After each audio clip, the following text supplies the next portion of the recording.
So eto na mga kaibigan, Casimero Cuadro Alas at Naoya Inoue, matutuloy na ang laban. Kahit nasuspinde si Casimero sa bansang Japan, pwede naman lumaban sa ibang bansa. And bago yan kaibigan, please huwag kalimutan i-like at subscribe ang ating YouTube channel, then pahit ng notification bell. Maraming salamat po. Well mga kaibigan, hindi nakalusot ang ating angas ng Pinas, no? Dahil nga po sa official weigh-in ay sumobra po ito ng ilang pounds mga kaibigan, no? At nakita naman natin kahit natalo niya sa round 1, eto nga pong si Saul Sanchez, no, ay dahil sa pagiging overweight po niya ay hindi na satisfied, no, etong kampo ni Naoya Inoue. Well, nakita naman natin nagdesisyon po ang Boxing Commission po sa Japan mga kaibigan, which is sinuspindi po ng ilang buwan and approximately nasa 6 months po, no, na hindi pwedeng lumaban sa bansang Japan etong ating angas na Pinas, Casimero Cuadro Alas. Pero ang magandang balita dito mga kaibigan, no, pwede naman siya lumaban sa ibang bansa mga kaibigan, wag lamang po sa bansang Japan. Alam naman natin kakatapos laban ni angas ng Pinas at magpapahinga yan mga kaibigan. Hindi naman yan other 3 months or 6 months ay may laban po agad, no. Sapat na yung sinasabi nila na 6 months suspension, no, para muling lumaban si angas ng Pinas sa mga susunod na mga laban niya mga kaibigan. Pero nakita natin na ginagawang alibay na naman, no, ng kampo ni Naoya Inoue yung suspension po na ito para hindi labanan at ating angas ng Pinas. So yan po yung pinaka main reason mga kaibigan, no. Marami nga nagsasabi ang isunod na laban, no, ay etong kay angas ng Pinas at kay Naoya Inoue, no.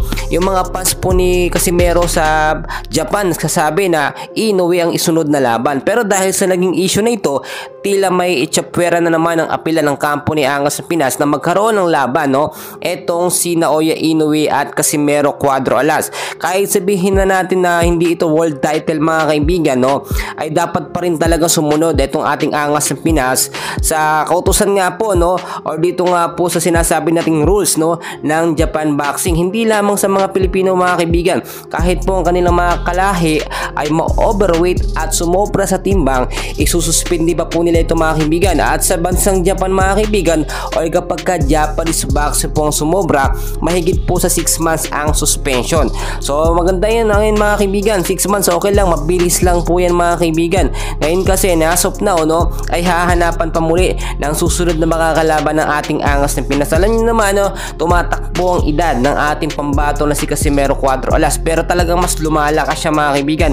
Baliktad kasi ang nangyayari sa ibang boksingero, kapag tumatanda doon po mas humihina ang ating angas ng Pinas mga kaibigan. Habang nagkakaedad po siya ay mas lalo po siyang nagiging agresibo. Kitang kita nyo naman sa galawan ni angas ng Pinas mga kaibigan, no, talagang maliksi, hindi nagpapabaya sa kanyang training. So sabihin na natin yung pinaka naging problema lamang yung pagiging overweight po niya, hindi niya lamang na monitorin mga kaibigan.